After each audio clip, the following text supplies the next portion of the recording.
तो आप सभी साथियों को मेरा नमस्कार और आज के इस सेशन में स्वागत है, लेट नाइट सेशन। और देखते हैं कुछ साथी जगे हुए हैं। पवन जी जगे हुए हैं, वाह बहुत बढ़िया। तो कुछ ही साथी जुड़ पाएंगे क्योंकि आज जो है बहुत ही कम समय में ये नोटिफिकेशन गया होगा, इसीलिए। विश्वजीत जी नमस्कार, विश्वजीत जी जुड़ गए हैं। मुकेश जी नमस्कार। तो सभी साथियों को जरा नमस्कार कर दें। गिने चुने साथी तो जुड़े हैं, उनको नमस्कार करने बनता है। आरिफ खान जी जुड़े हुए हैं, अमरनाथ जी, अनिल जी और पवन जी और रेडमी, ओप्पो, कैसे नाम है जी ये, योगेश वाजपेयी जी जुड़े हुए हैं, सुरेश जी जुड़े हुए हैं। तो ये सभी जो हैं आज जुड़ गए हैं फटाफट, ये जो रात के सिपाही हैं। और चलिए आइए आपको एक सफर पे लिए चलता हूँ, पंजाब नेशनल बैंक के सफर में बढ़े साथ मिलकर। जी हाँ, Punjab national bank oriental bank United bank of India के साथ मिलकर एक बड़ा सा बैंक जो है बना है। और इस बड़े से बैंक के यात्रा करने के लिए भी देखिए शानदार नज़ारा। अच्छा लग रहा है ना योगेश जी, विश्वजीत जी? ये देखिए जो पीछे इमेज दिख रहा है वो कैसा लग रहा है? बहुत ही शानदार इमेज बनाया है, क्योंकि जब इतने बड़े बैंक के बारे में चर्चा करेंगे तो सफर भी शानदार होना चाहिए।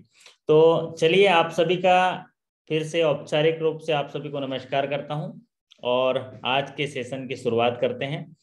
आज हम लोग चर्चा करने वाले हैं पंजाब नेशनल बैंक। तो बहुत सारे साथी हमारे पंजाब नेशनल बैंक के जुड़े हुए हैं। और जब हम मैं मेरी एक आदत है कि जब भी हम इंटरनल बैंकिंग की तैयारी करते हैं तो उनके बिजनेस फिगर से शुरू करते हैं, क्योंकि जिस बैंक में हम 365 दिन रात दिन एक करके हम लोग मेहनत करते हैं, तो आखिर जाने तो सही कि वो जो हम मेहनत करते हैं उसका परिणाम क्या है, वो बिजनेस क्या करते हैं। तो ये बहुत ज़रूरी होता है हमको कि बिजनेस फिगर जानने के लिए कि जिस बैंक में हम सुबह 10 बजे से लेके 8 बजे रात तक या जिस समय भी आप घर से आते हैं, तो उस समय हम लोग जो मेहनत करते हैं, जो हमें रोल दिया गया उस काम को करते हैं, तो आखिर उसका परिणाम क्या होता है, उसका बिजनेस फिगर क्या होता है, उसके पैरामीटर क्या है, ये जानना बहुत ज़रूरी है व्यक्तिगत तौर से। और एग्जाम के दृष्टिकोण से तो ये काफ़ी इम्पोर्टेंट है, क्योंकि एग्जाम के दृष्टिकोण से भी ये सवाल जो है आजकल बहुत पूछे जा रहे हैं। और जो है कई बार जो है 5 से 7 सवाल पूछे जाते हैं, जैसे अभी छत्तीसगढ़ राज्य ग्रामीण बैंक में है या नेशनलाइज बैंक में है, उनमें जो है मैक्सिमम सवाल इससे पूछे जाते हैं। तो आप मान के चलिए कि 3 से 4 सवाल जो है बिजनेस फिगर से जुड़े हुए हो सकते हैं अधिकतम, और नहीं तो कम से कम 2 सवाल तो आने ही आने हैं। तो चलिए आपको लिए चलता हूं पंजाब नेशनल बैंक के सफर में और आज जानने की कोशिश करते हैं। तो सबसे पहले जब बैंक के बारे में जानते हैं तो सुरेश जी बोलते हैं हेलो, बोल रहे हैं सभी को। भाई सभी को सुरेश जी की तरफ से जो है आप जो है हेलो स्वीकार कीजिए। और हमारे साथी जो हैं कुछ कमेंट कर रहे हैं, उनसे बातचीत करेंगे हम लोग बाद में, है ना। तो यहाँ पर चलिए चलते हैं पहले, सबसे पहले टोटल बिजनेस फिगर। तो जब भी हम बिजनेस फिगर की बात करते हैं तो यहाँ पर ग्लोबल बिजनेस फिगर इसलिए कहा गया है क्योंकि आपकी फॉरेन में भी ब्रांचेस हैं और डोमेस्टिक ब्रांचेस हैं। तो जो टोटल आपका ग्लोबल बिजनेस है, पूरे दुनिया में जो बिजनेस करते हैं, तो global business figure as on 31 March 2021 आप पंजाब नेशनल बैंक वो है। देखिए कितना बड़ा बिजनेस फिगर है, वाकई बहुत बड़ा बैंक है। और इस बड़े बैंक में आप काम कर रहे हैं तो आप अपने आप को बहुत ही सौभाग्यशाली समझिए। 18,45,739 करोड़, 18,45,739 करोड़ का कारोबार करते हैं। सोचिए, 18.5 लाख अगर मान लें, अगर याद रखने के लिए कि अगर आपसे कोई पूछा जाए योगेश जी, आरिफ जी, कि आप कितने करोड़ का बिजनेस करते हैं, तो अभी आप बाजार में कहीं जाएंगे और कहीं भी घर में अपने अपने परिवार में अगर बताएंगे कि हम जो है 18.5 लाख करोड़ का बिजनेस करते हैं, वाह क्या गौरव की बात है, क्या शानदार है ना। मैं आप लोगों से बात करने आता हूँ और बात करते करते थोड़े थोड़े कुछ कुछ डिस्कशन कर लेता हूँ। अदरवाइज तो आपके पास सारी चीजें हैं मोबाइल ऐप में या वेबसाइट लॉगिन में, आप लोग सब स्टडी करते ही होंगे। लेकिन ये मेरा सौभाग्य हो जाता है कि मैं आप लोगों के पास आके जो है थोड़ा सा डिस्कशन कर लेता हूँ और आपका हौसला अफजाई कर लेता हूँ। तो ये देखिए ग्लोबल बिजनेस फिगर आप पंजाब नेशनल बैंक। तो ग्लोबल बिजनेस फिगर ये होता है कि आपके पूरे दुनिया में जो बिजनेस कारोबार करते हैं वो कारोबार करते हैं उसका ये फिगर है। और वो फिगर कितना है, ₹18,45,739 करोड़, 18,45,739 करोड़। अभी तक याद हो गया होगा आप लोग को। साथ ही साथ इसको याद रखने के लिए आप क्या कर सकते हैं, 18.5 लाख करोड़ को याद कर लीजिए। 18.5 लाख करोड़, ये देखिए हमारे हैं तमाम साथी जो है बिजनेस बढ़ाने में कितना मेहनत करते हैं, बैंक के बिजनेस को बढ़ाने के लिए रस्सी खींचते रहते हैं, मेहनत करते रहते हैं। और वो मेहनत कितना करते हैं वो भी पता होना चाहिए। तो वो कितना है, 18,45,739 करोड़, 18,45,739 करोड़ का कारोबार आप करते हैं। तो 18,45,739, इसको याद रखने का एक तरीका ऐसा भी कर सकते हैं कि 18.5 लाख को याद कर लीजिए और उसमें फिर आप 5-6 जो 4,300 जो है वो माइनस करके रखेंगे तो आपको फिगर आ जाएगा। क्योंकि एग्जाम में जो आता है तो एकदम नजदीक नजदीक नहीं आता है, थोड़ा दूर दूर आता है। तो यहाँ पर global business figure 18.5 lakh crore को याद रखिएगा और फिर उसके बाद 18,45,739 करोड़ जो है आपका कारोबार है ना, गौरव की बात है। अब आइए देखते हैं इसमें कि जो ग्लोबल डिपॉजिट है, अभी तो जो हम लोग पहले 18,45,739 करोड़ जो देखे हैं वो 18,45,000 करोड़ जो है वो टोटल बिजनेस है, टोटल ग्लोबल बिजनेस है। और बिजनेस होता है पब्लिक का पैसा जो डिपॉजिट के रूप में होता है, और जो हम लोग लोन के रूप में पब्लिक को पैसा दिए रहते हैं, ये दोनों को मिला के जो होता है बिजनेस होता है। मतलब जो डिपॉजिट और एडवांसेस को जोड़ के जो बिजनेस होता है वो है 18,45,000 करोड़। अब बात करते हैं कि उस 18,45,739 करोड़ में से कितना डिपॉजिट है पब्लिक का। तो देखिए, अरे भयंकर बहुत बड़ा जी है, वाह। सब अभी आप सभी जो हैं काबिल तारीफ हैं, क्योंकि आपका देखिए मर्जर के बाद कितना जबरदस्त बिजनेस फिगर है।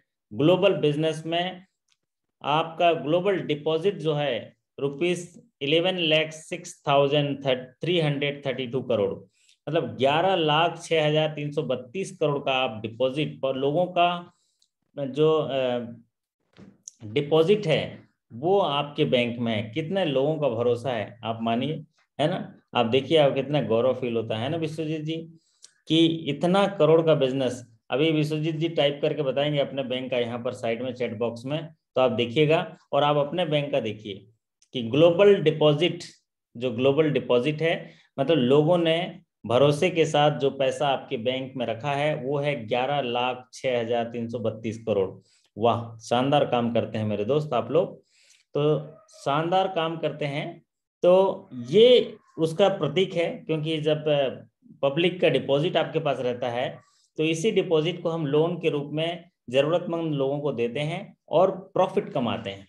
क्या करते हैं, प्रॉफिट कमाते हैं, क्योंकि जो डिपॉजिट हमारे पास रहता है उस पर ब्याज देते हैं और जो पैसा हम लोग जो पब्लिक को लोन के रूप में देते हैं तो उसमें ब्याज लेते हैं और बीच का डिफरेंस जो है प्रॉफिट होता है।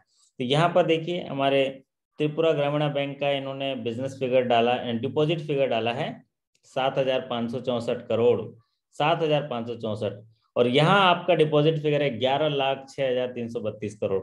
तो और साथी जो दूसरे बैंक से जुड़े हैं अपने अपने बैंक के डिपॉजिट फिगर को याद कर लेंगे, क्योंकि आप बैंक में काम करते हैं, आप 10 जगह जाते हैं, पब्लिक प्लेस में जाते हैं बिजनेस मोबिलाइजेशन के लिए, पब्लिसिटी के लिए, तो उस समय आप कहेंगे कि देखिए सर हमारा जो बैंक है वो 18,45,739 करोड़ का कारोबार करता है, जिसमें 11,06,332 करोड़ का लोगों का पैसा जमा है। तो 11,06,332 करोड़ जो है लोगों का पैसा जमा है, मतलब कितनी बड़ी बात है, देख लीजिए। अब आता है जेआईबी सीआईबी के सिलेबस में बड़ा चेंज करा है आईआईबी अपने, हाँ चेंज करा है, कभी डिस्कस करेंगे। अब इसमें जो अभी नया एक चीज पूछ रहा है, डिपॉजिट के ग्रोथ के बारे में पूछ रहा है। तो डिपॉजिट के ग्रोथ आप याद कर लीजिए, ईयर बाई ईयर ग्रोथ जो है 3.24% है, मतलब 3.24% की वृद्धि हुई है डिपॉजिट में, जो ईयर बाई ईयर जो ग्रोथ होता है। तो अभी ये 3.24% को याद कर लीजिए, क्योंकि पिछले 2-4 एग्जाम में ये देखा जा रहा है कि सीधे सवाल ये पूछ रहा है कि डिपॉजिट में वाई ग्रोथ कितना है। तो 3.24% का ग्रोथ है, मतलब पिछले साल के डिपॉजिट फिगर से इस साल के डिपॉजिट फिगर में 3.24% का ग्रोथ है। तो अभी तक हम दो चीजें जान पाए हैं। एक तो जाने हैं टोटल बिजनेस, तो वो है 18,45,739 करोड़, और दूसरा जाने हैं हम लोग डिपॉजिट। डिपॉजिट है 11,06,332 करोड़। तो 18 लाख में से 11 लाख जो है डिपॉजिट है, तो 7 लाख क्या होगा, एडवांसेस होगा, सीधी सी बात है। तो अभी हम बात करते हैं ग्लोबल एडवांसेस की। तो ग्लोबल एडवांसेस मतलब वो जो पैसा हमने पब्लिक को लोन के रूप में दिया हुआ है उसको बोलते हैं ग्लोबल एडवांसेस। और वो ग्लोबल एडवांसेस कितना है, 7,39,407 करोड़। तो टोटल जो बिजनेस है हमारा 18,45,000 करोड़। तो टोटल बिजनेस है 18,45,000 करोड़, और उसमें 11,06,000 करोड़ डिपॉजिट है, और 7,39,407 करोड़ जो है एडवांसेस है। तो ये जो है कितना बड़ा जो फिगर है, देखिए कि ग्लोबल एडवांस है 7,39,407 करोड़। 7,39,407 करोड़ जो है एडवांसेस है। आपने पब्लिक को जो है ये लोन दिया हुआ है 7,39,407 करोड़।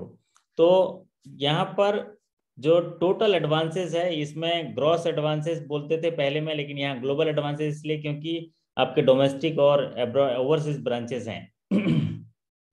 तो दोनों मिला के ये याद रखने हैं। वैसे तो अगर बिजनेस फिगर देखा जाए तो बहुत सारे पन्नों में रहता है, लेकिन यहाँ पर मैं उन्हीं चीजों को जो आपके सामने रखता हूँ जो एग्जाम में सवाल पूछे जाते हैं और पूछे जाने की संभावनाएं होती हैं। तो अभी तक हमने देखा टोटल पंजाब नेशनल बैंक का बिजनेस फिगर 31 मार्च 2021 को कितना था, 18,45,739 करोड़। डिपॉजिट 11,06,332 करोड़, और एडवांसेस 7,39,407 करोड़।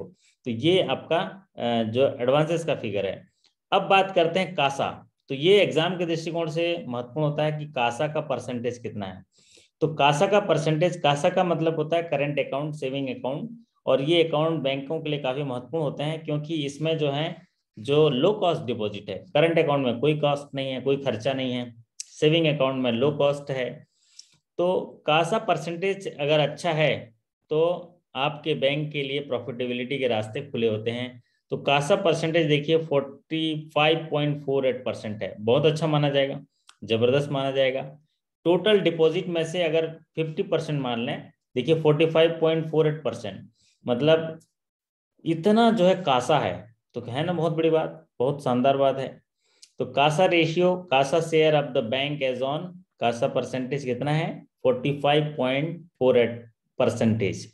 तो 45.48% यहाँ पर कासा परसेंटेज है। देखिए हमारे एक साथी अपने बैंक का कासा परसेंटेज डाल रहे हैं 53.85%। तो अलग अलग बैंकों का जो बिजनेस के आधार पर उनका कासा परसेंटेज होता है, current account and saving account का। चलिए, तो इसको याद रखने की जरूरत है कि अगर 31 मार्च 2021 को कासा परसेंटेज पूछा गया तो 45.48% में टिक लगा दीजिएगा, आगे बढ़ जाइएगा। अगला महत्वपूर्ण है कैपिटल एडिक्वेसी रेशियो। क्योंकि ये चीजें जो है कैपिटल एडिक्वेसी रेशियो इसलिए इंपॉर्टेंट होती हैं क्योंकि ये एक मैंडेटरी नॉर्म्स है जिसको पूरा करना होता है। अगर इसमें कुछ कमी है तो फिर पीसीए, प्रॉम्प्ट करेक्टिव जो एक्शन लगाए जा सकते हैं, मॉनिटरिंग टूल है, कंट्रोलिंग टूल है। तो कैपिटल एडिक्वेसी रेशियो जो होता है ये इसलिए इंपॉर्टेंट होता है क्योंकि बैंक का काम है रिस्क जोखिम, और इस रिस्क जोखिम के बीच में बैंकिंग बिजनेस करना और सरवाइव करना। तो जो भी एसेट्स हम पब्लिक को देते हैं लोन के रूप में, तो हर एसेट का एक रिस्क कैटेगरी डिसाइड किया है बेसल के अनुसार। तो वो रिस्क जो है आरबीआई डिसाइड करता है कि कौन से एसेट में कितना रिस्क होगा।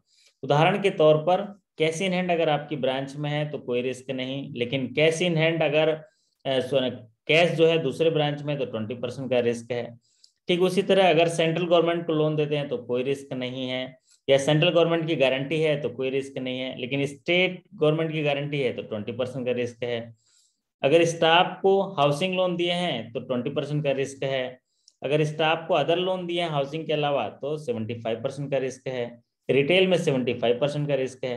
तो ये जो सारे रिस्क हैं, कहने का तात्पर्य अगर बिजनेस के लिए लोन दिया हुआ है तो बिजनेस चल भी सकता है और बिजनेस डूब भी सकता है। तो उसके लिए एक रिस्क परसेंटेज है, और उस रिस्क परसेंटेज का कुछ हिस्सा जो है कैपिटल के रूप में रखना पड़ता है, और वो है 9% और प्लस कैपिटल कंजर्वेटिव बफर 2.50%। तो ये 11.50% होता है। और ये जो आपका कैपिटल टू रिस्क वेटेड जो capital to risk weighted asset ratio जो है 14.32% है। शानदार है, जबरदस्त है, जिंदाबाद है, ये बेहतरीन है।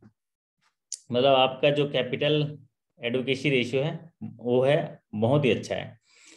अब चलते हैं नेट इंटरेस्ट मार्जिन। तो नेट इंटरेस्ट मार्जिन क्या होता है कि जो भी हम जो इंटरेस्ट अर्न करते हैं और इंटरेस्ट पेड करते हैं, तो इंटरेस्ट अर्न करते हैं और इंटरेस्ट पेड करते हैं और एवरेज एसेट है उसको डिवाइड करते हैं, तो वो नेट इंटरेस्ट मार्जिन होता है। कहने का तात्पर्य ये है कि आप सोचिए, देखिए पब्लिक से हम पैसा लिए हुए हैं, ठीक है, तो पब्लिक से जो पैसा लिए हुए हैं उससे उसे क्या करना पड़ेगा, हमको इंटरेस्ट पे करना पड़ेगा ना, वो खर्चा है हमारा।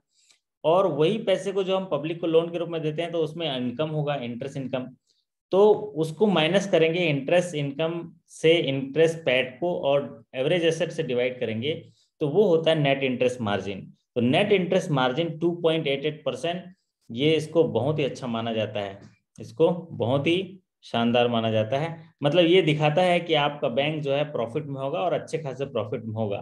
तो ये नेट इंटरेस्ट मार्जिन इंपॉर्टेंट है, 2.88%। अब बात करते हैं प्रोविजन कवरेज रेशियो।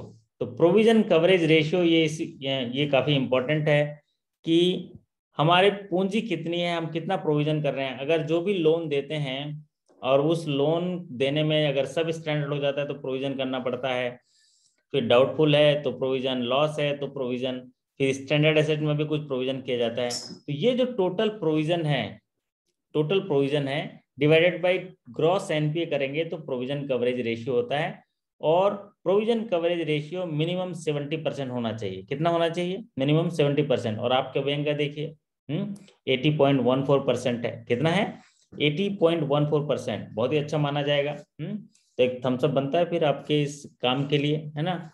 तो प्रोविजन कवरेज रेशियो मिनिमम 70 होना चाहिए, लेकिन आपका देखिए 80.14% है। ये दिखाता है कि जो भी आपके ग्रॉस एनपीए हैं वो 80% कवर्ड हैं उसके प्रोविजन से, और केवल 20% जो है कवर्ड नहीं है। तो अगर खतरा है तो 20% पे, बाकी 80% सिक्योर्ड है, उसके लिए आपने प्रोविजन करके रखा है। आपका जो प्रॉफिट किससे निकाल के प्रोविजन करके रखा है, अगर वो डूब जाए तो भी कोई दिक्कत नहीं, उसके लिए आपने प्रोविजन करके रखा है। तो कितना स्ट्रांग है देखिए आपका प्रोविजन कवरेज रेशियो 80.14%। तो 80.14% means out of gross advances, जितना आपका ग्रॉस एडवांसेस है उसका 80.14% जो है वो covered by the bank by the means of provision. जो हमारी प्रॉफिट है, कैपिटल है, उससे हम प्रोविजन करके रखते हैं और उसको बोलते हैं प्रोविजन कवरेज रेशियो। और ये 80.14% है, बहुत ही अच्छा माना जाएगा। चलिए अब बात करते हैं ग्रॉस एनपीए। तो ग्रॉस एनपीए जो है 10% से ज्यादा है।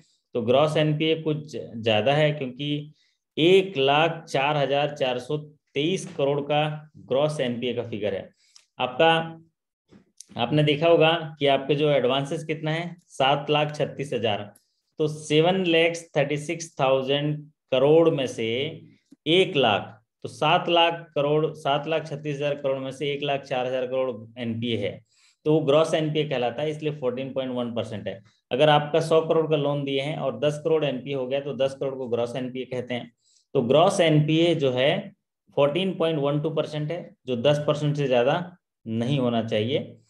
और नेट एनपीए की अगर बात करें तो नेट एनपीए जो है काफी कंट्रोल है क्योंकि आपका प्रोविजन बहुत ज्यादा है। तो आप सोचिए 1,06,000 करोड़, यहाँ पर देखिए 1,04,000 करोड़ जो ग्रॉस एनपीए है उसमें यहाँ नेट एनपीए 38,000 करोड़ है। मतलब आपने जो 60,000 करोड़ से ऊपर का ज्यादा प्रोविजन कर दिया है, तो नेट एनपीए इसलिए कम हो गया है। तो net NPA as on 31 March 2021 is 5.73%। और अगर अमाउंट में देखेंगे तो ₹38,576 करोड़, 38,576 करोड़ ये है नेट एनपीए। तो ज्यादातर अगर एग्जाम के दृष्टिकोण से देखा जाए तो नेट एनपीए पूछा जाता है। तो नेट एनपीए का कई बार ज्यादातर समय अगर 100 में से सवाल देखेंगे तो 90 बार जो है परसेंटेज पूछता है कि नेट एनपीए का परसेंटेज कितना है। तो कितना है 5.73%। और अगर अमाउंट पूछा तो 38,576 करोड़ है, और बहुत कम बार ऐसा पूछता है अमाउंट का। ज्यादातर बार जो है वो 5.73 परसेंटेज वाइज सवाल पूछता है। अब यहाँ पर जो एक आइडल कंडीशन देखेंगे तो 6% से ज्यादा नहीं होना चाहिए, 6 से नीचे होना चाहिए, तो वो 6 से नीचे है, ये भी आपका अच्छा है नेट एनपीए। और ये प्रोविजन की वजह से आपका कंट्रोल है, और प्रोविजन तभी कर पाते हैं जब आपके पास उतनी दक्षता हो, आपका जो कैपेबिलिटी हो। तो यहाँ पर ये 5.73% है। चलिए अगला एक इंपॉर्टेंट होता है, एक आध सवाल जो है अवार्ड से पूछ लेता है कि कौन सा अवार्ड जो है आपने पाया हुआ है। तो अवार्ड कैटेगरी में जैसे मान लीजिए 10 बार एग्जाम हुआ या तो एक आध बैंक में किसी में अवार्ड से जुड़े हुए सवाल पूछ लेते हैं कि कौन सा अवार्ड मिला। और ज्यादातर मैंने देखा है कि बैंकों को अगर जो पीएफआरडीए जो पेंशन अटल पेंशन योजना से जुड़े हुए हैं उसके बारे में सवाल पूछा गया, अटल पेंशन योजना का जो अवार्ड मिला है पीएफआरडीए के द्वारा। तो यहाँ पर देखिए आपको कौन कौन सा अवार्ड मिला, एक सरसरी निगाह में डाल देते हैं, एक पढ़ लीजिएगा। वैसे इतना ज्यादा इंपॉर्टेंट नहीं रहता है, लेकिन सवाल एक आध सवाल इससे आ सकते हैं। तो ASSOCHAM award runner up under digital services, तो डिजिटल सर्विसेज में ये अवार्ड मिला है एसोचैम अवार्ड। तो आपको ये सवाल ऐसा भी पूछा जा सकता है कि एसोचैम जो अवार्ड मिला है वो किसने मिला है, तो डिजिटल सर्विसेज मिला है मर्जर कैटेगरी में, पीएसबी मर्जर कैटेगरी में। फिर bank was joint runner up in IBA banking technology, तो joint runner up banking technology में बेस्ट डिजिटल अवार्ड मिला है। फाइनेंशियल इंक्लूजन इनिशिएटिव के लिए मिला हुआ है बेस्ट डिजिटल अवार्ड। फिर Indian society for training and development awards for innovative training, उसके लिए अवार्ड मिला है।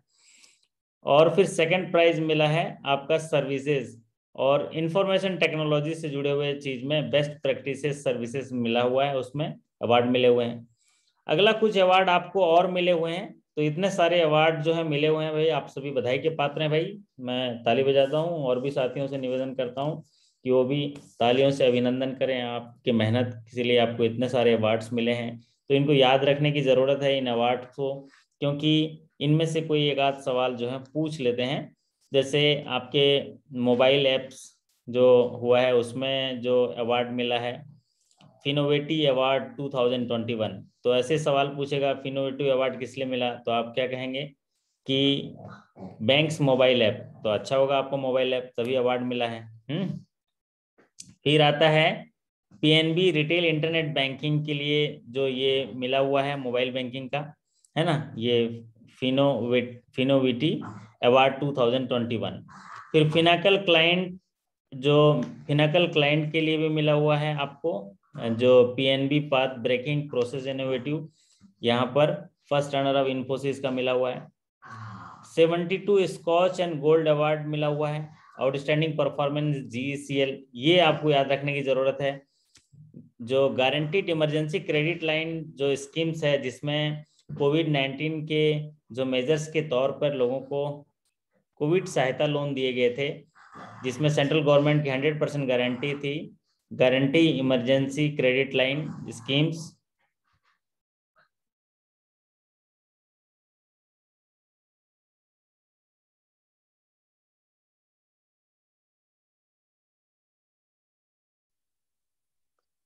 सर आपको ऑडियो नहीं आ रहा है?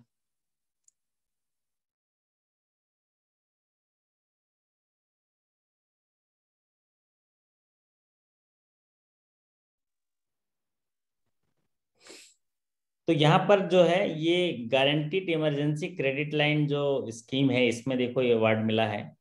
तो ये एक इम्पोर्टेंट याद रखने की जरूरत है। तो एक 72 स्कॉच गोल्ड अवार्ड किसके लिए मिला, तो आप बोलते हैं जीसीएल जो फैसिलिटीज आपने ग्राहकों को दिया होगा उसके लिए मिला है।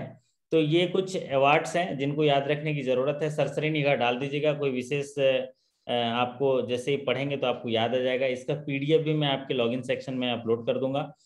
एक महत्वपूर्ण जो चीजें याद रखने की जरूरत है वो है कैपिटल ऑफ द बैंक। ये सवाल पूछ लेता है कि आपके बैंक का कैपिटल कितना है। कैपिटल क्या होता है कि जो आपका पूंजी होता है, शेयर धारकों का जो पूंजी होता है उसको बोलते हैं कैपिटल। तो कैपिटल कितना है देखिए 2096 करोड़ का। तो ये तो याद रहना चाहिए कि ₹2096 करोड़ जो है कैपिटल है, share capital of the bank as on 31 March 2021।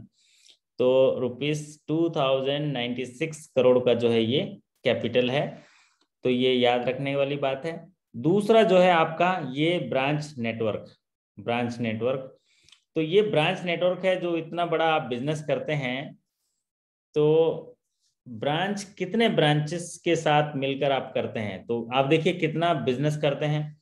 18,45,739 crore का व्यवसाय करते हैं। तो वो जो 18 लाख बिजनेस करते हैं वो कितनी ब्रांचेस से करते हैं, वो टोटल ब्रांचेस है आपकी 10,769, 10,769 शाखाओं के माध्यम से आप 18,45,739 करोड़ का कारोबार करते हैं।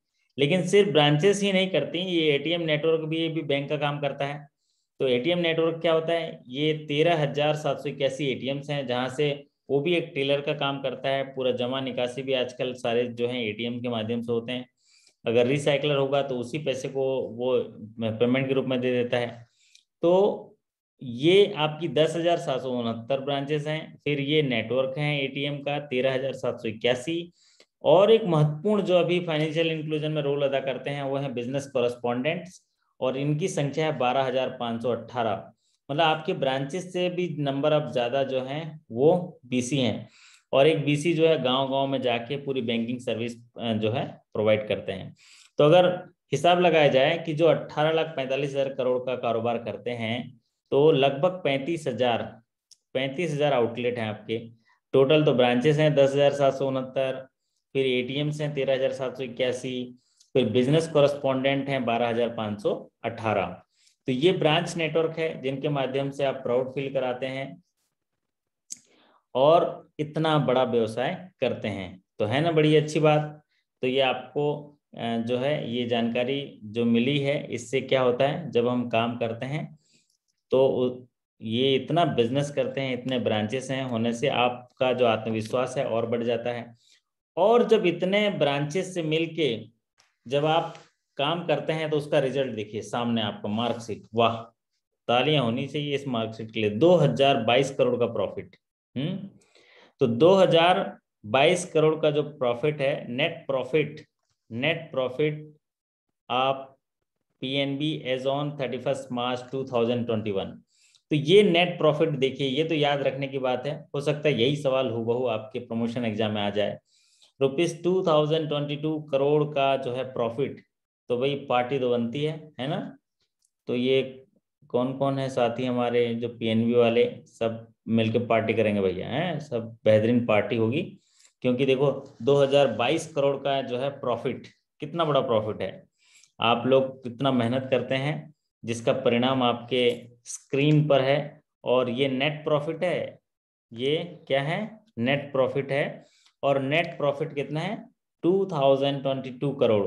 तो net profit of PNB as on 31 March 2021 इस ₹2022 करोड़। तो ये तो याद रखने वाली बात है। बढ़िया। 2021 है तो प्रॉफिट कितना है, 2021 करोड़, या 2022 करोड़ कर लीजिएगा। तो 2022 करोड़ जो है वो आपका प्रॉफिट है, नेट प्रॉफिट। और ये हिस्सा याद रखने की जरूरत है। प्रमोशन होने दो फिर पार्टी करते हैं। बहुत बढ़िया भाई, इस पवन जी की बात को हम नोट कर लेते हैं। प्रमोशन होने के बाद पार्टी देंगे, तो डायरी में हमने नोट कर लिया। चलिए, तो नेट प्रॉफिट जो है 2022 करोड़, ये शानदार प्रॉफिट है। आप लोग की मेहनत रंग लाई है, बहुत अच्छा काम कर रहे हैं आप लोग, तभी इतनी प्रॉफिट है। देखिए 2022 करोड़, तो ये कैपिटल में जाके ऐड होता है, रिजर्व प्लस कैपिटल में चला जाता है और नेटवर्थ को बढ़ाने में काम आता है। क्योंकि जो भी प्रॉफिट अर्न करते हैं वो जाके कैपिटल में ऐड हो जाता है। तो ये नेट प्रॉफिट है। तो आप 10,769 शाखाओं में से और लगभग 35,000 आउटलेट में से, जिसमें एटीएम और बीसी मिला के 18,45,739 करोड़ का जो कारोबार करते हैं, वो मेहनत जो आप करते हैं उसमें से आपकी प्रॉफिट आई है 2022 करोड़ की नेट प्रॉफिट। चलिए, अगला महत्वपूर्ण जो है बिजनेस पर एम्प्लॉय। ये बहुत महत्वपूर्ण हिस्सा है बिजनेस पर एम्प्लॉय, कि आप एक एम्प्लॉय जो है कितना बिजनेस करता है। तो एक एम्प्लॉय जो बिजनेस करता है वो है 1,885। ये बिजनेस पर एम्प्लॉय जो है 1,885 करोड़ का बिजनेस करते हैं। तो 1885 मतलब लगभग 2000 करोड़ का आप बिजनेस करते हो, जितना प्रॉफिट कमा के दिए हो, सोचिए कि ये कितना प्रॉफिट है, 1885 करोड़ का।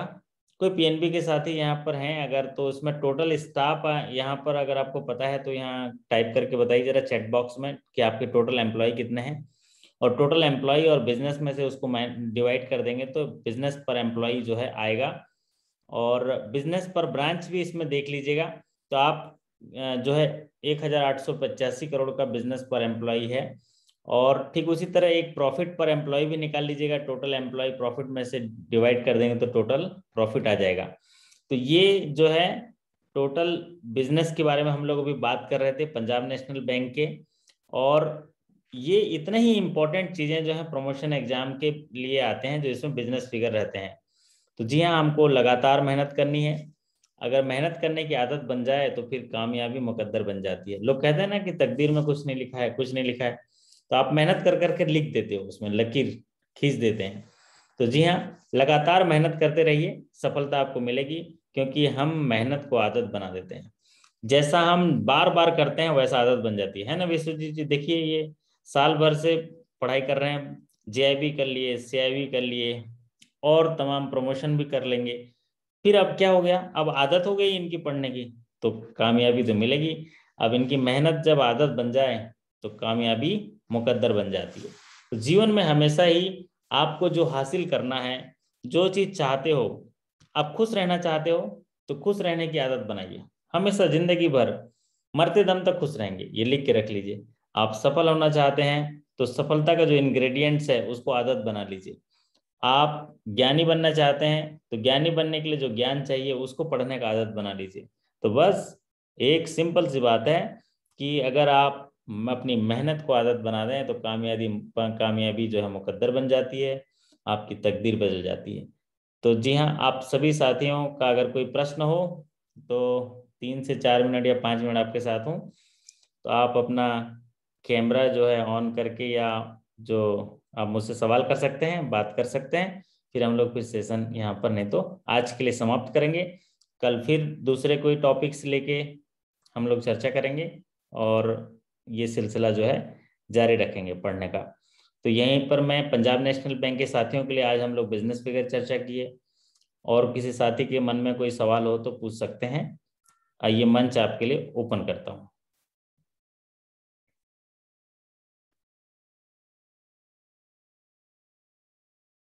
Hello sir. हाँ जी, हेलो बोलिए बोलिए। सर, विश्वजीत। बोलिए विश्वजीत जी, आवाज आ रही है आपकी। सर बोल रहा था, ये जो पीएनबी पंजाब नेशनल बैंक तो हमारा स्पॉन्सर बैंक है, ठीक है, 35% का शेयर है। ओके। तो इनका जो प्रॉफिट आपने दिखाया, जो भी है, तो इसमें क्या हमारा भी हिस्सेदारी है? नहीं नहीं नहीं, ये पूरा पंजाब नेशनल बैंक का बिजनेस है। ये आपका जो प्रॉफिट है, आपने जो प्रॉफिट कमाया है उसमें हिस्सेदारी नहीं है, उल्टा इसका शेयर जो है आप में लगाता होगा, उसको इन्वेस्टमेंट में दिखाता होगा। आपका बिजनेस फिगर इसमें ऐड ना नहीं ना, है। वो सर वही वही मैं बोल रहा हूँ, उनका तो नहीं सर, वही मैं बोल रहा हूँ, उनका तो शेयर हमारे पास है, ठीक है। हम्म। उन्होंने कैपिटल इन्वेस्ट किया, तो हमारे यहाँ से भी तो उनको प्रॉफिट देखो, मिलता जो हो, कैसे आप जो प्रॉफिट कमाते कुछ हो मिलता होगा? उस जो प्रॉफिट कमाते हो उसका शेयर परसेंटेज उस आधार पर जाता है, ठीक है। तो बैंक क्या करती है, फिर उसका कैपिटल अच्छा लगाती है। तो मान लीजिए आप 50 करोड़ आपके अच्छा। स्पॉन्सर बैंक को दे रहे हो शेयर कैपिटल के परसेंटेज आधार पर, तो आप बैंक क्या अपने अपने नेटवर्थ में ऐड कर लेगी, लेकिन 50% लगाएगी, तो ठीक है, आपको प्रॉफिट का हिस्सा वहां जाएगा, आप बैंक के ऊपर है वो क्या करेगी। लेकिन इसमें जो आपका 2022 करोड़ का जो नेट नेट प्रॉफिट है, इसमें आपके बैंक का हिस्सा नहीं है, ठीक, प्रॉफिट में नहीं है। Okay sir. क्योंकि इसमें आप जो प्रॉफिट कमा एक के दोगे तो, कंफ्यूजन था, ठीक है सर। हाँ, आप जो प्रॉफिट कमा के दोगे तो उनके कैपिटल में जा सकता है, एक बात अलग है, लेकिन ये नेट प्रॉफिट में आपके हिस्सा नहीं है। क्यों मांगे, क्या हिस्सा मांगे? आप पीएनबी वालों से साथी जुड़े हुए हैं, मांग ले कुछ आपकी तरफ से। नहीं सर, अभी तो पीएनबी होने के बाद सर बहुत बढ़िया है हमारा। आरआरबी तो जो कितना त्रिपुरा ग्रामीण मजबूत बैंक है। बैंक है, अभी हमने चर्चा किया, आपने देखे होंगे।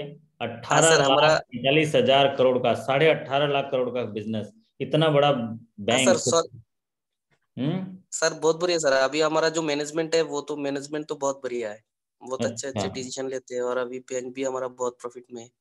तो हम्म। पीएनबी का मैनेजमेंट भी बहुत बढ़िया है सर। हाँ, मैनेजमेंट अच्छा है क्योंकि उनका बैलेंस शीट जब अच्छा रहता है ना, बैंक का बैलेंस शीट हाँ सर। अच्छा रहता है, बैंक का बिजनेस हाँ फिगर अच्छा रहता है, लोगों का विश्वास बैंक पर रहता है, तो वो डिसीजन लेते हैं वो, क्योंकि पब्लिक ही, ये पूरा पूरा पब्लिक का ही पैसा है जो हमारे पास है। देखिए, नेट इंटरेस्ट मार्जिन 2.88% है, कितना हाँ बड़ा सर। है हाँ सोचिए। मतलब आप पब्लिक से पैसा लिए, उसको ब्याज दे रहे हो और उसी पैसे को पब्लिक को दे रहे हो, तो फिर डिफरेंस अमाउंट, डिफरेंस को नेट इंटरेस्ट मार्जिन बोलते हैं। वो 2.88% है, हाँ सर। मतलब 3% मान लो, है ना। आपका एक भी पैसा नहीं है हाँ और 3% कमा ले रहे हो आप, कितना बड़ा बात है। हाँ आपका ना सर। हाँ पूंजी है, कुछ नहीं है, हवा में ही, मतलब 3% है, मतलब आपका ना है, तो ये बहुत बड़ी ठीक है बात है। ठीक है। फिर आपका शेयर CRAR देखो कितना है, 14.12 हाँ सर। परसेंट है, मतलब 14.32% है। तो 14.32% कितना होता है, जो नॉर्मल जो है 9% बोल रहा है कैपिटल होना चाहिए, यहाँ पर तो 14.32% है। कैपिटल कंजर्वेटिव बफर से 2.5% ज्यादा, तो कितना साउंड है। फिर प्रॉफिट देखो, है ना, रिटर्न ऑन एसेट भी अच्छा है, कासा परसेंटेज सर देखो। सर मैं एक छोटा सी से आपसे शेयर करना चाहता हूँ। करिए। हमारा रिसेंटली एक 15 दिन पहले हमारा एक प्रोग्राम हुआ था हमारे यहाँ पे, हमारी स्टेट में एक होटल है, 5 स्टार होटल, बहुत बढ़िया है वो, पोलो टावर। तो इसमें हमारी बैंक कभी यहाँ पे कोई प्रोग्राम यहाँ पे किया नहीं, पहली बार यहाँ पे अटेंड किया था। तो वो भी पीएनबी जो मेट लाइफ है ना, पीएनबी मेट लाइफ इंश्योरेंस, तो अभी तो हमारी साथ टाई अप है, तो हमारी ब्रांच, सभी ब्रांच ने पार्टिसिपेट किया, और हमारे चेयरमैन सर ने जो टारगेट लिया था वो सक्सेसफुली कंप्लीट किया था। तो बहुत सारी सभी ब्रांचों को अवार्ड मिला था। तो जो प्रोग्राम और मोटिवेशनल ट्रेनिंग उन लोगों ने अरेंज किया था, बहुत ही कमाल का था सर, बहुत कुछ सीखने को मिला था वहां से। तो बहुत बढ़िया था। तो इसी हिसाब से तो हम लोग बहुत ही प्राउड फील करते हैं, हमारे साथ ऐसा कोई स्पॉन्सर बैंक है यस यस, और ऐसा प्राउड फील मैनेजमेंट करने है। वाली बात है। सबसे बड़ी बात है, आप अपने आप पर प्राउड फील करिए, आप जो अपना इंडिविजुअल है ना, उस पर प्राउड फील करिए, जिस संस्था में काम कर रहे हैं उस पर प्राउड फील हाँ करिए। और ये तो सर है ही, ये तो सही है। और टीजीवी दूसरा, टीजीवी में हो तो प्राउड फील ही होता ही। यस यस, और दूसरा क्या है, आपका स्पॉन्सर बैंक बहुत तगड़ा है, तो स्पॉन्सर बैंक में जो भी पॉलिसीज आएगी, तो उसका झलक जो है आपके बैंक में दिखेगा, और वो चाहेंगे कि आप भी उस पीयर्स बैंक के हिसाब से आप भी ग्रोथ करोगे। और उनके पास पूंजी है, मजबूत है, कुछ नुकसान भी हो जाएगा तो चिंता की बात नहीं है ना, कैपिटल वो लगा देंगे। तो बढ़िया काम करिए, आपके हाथ में बहुत बड़ा एक जिम्मेदारी है समाज के विकास के लिए। और मैं तो बोलता हूँ, चाहे हेड ऑफिस में, रीजनल ऑफिस में, जोनल ऑफिस में, अलग जगह कोई भी बैठ जाए, लेकिन जो समाज है वो किसको याद करता है, शाखा में काम करने वाले व्यक्ति विशेष को, ऑफिसर को याद करता है। क्योंकि आप समाज, उनको लगता है कि मेरे घर में खुशियां आई हैं तो विश्वजीत दास जी की वजह से, क्योंकि उन्होंने मुझे वित्तीय सहायता दी। तो कितनी बड़ी जिम्मेदारी है। आप बिल्कुल बैंक के नीति नियमों का अध्ययन करिए, और उस अध्ययन के आधार पर जो आपको पावर ऑफ अटर्नी दिया गया है उसका उपयोग करके वित्तीय सेवाएं विस्तारित करिए। और कोई साथी सवाल करना चाहते हैं तो स्वागत है, नहीं तो फिर आज का जो थैंक सेशन है यही समाप्त थैंक करेंगे। You sir. और इसी तरह जुड़े रहेंगे। भले ही सेशन लेने में मुझे देर हो जाता है, क्योंकि मैं आता ही थोड़ा लेट हूँ कभी। आज आज हमारे यहाँ भी एक प्रोग्राम था, इसी वजह से लेट हो गया। लेकिन कोई नहीं, आप जो है बाद में रिकॉर्डिंग भी देख सकते हैं। तो आप सभी के अच्छे कार्य निष्पादन और सकुशलता और सफलता की कामना करते हुए आपसे विदा लेता हूँ। फिर मुलाकात होगी अगले किसी सेशन में, तब तक के लिए आपका नमस्कार, धन्यवाद, थैंक यू सो मच।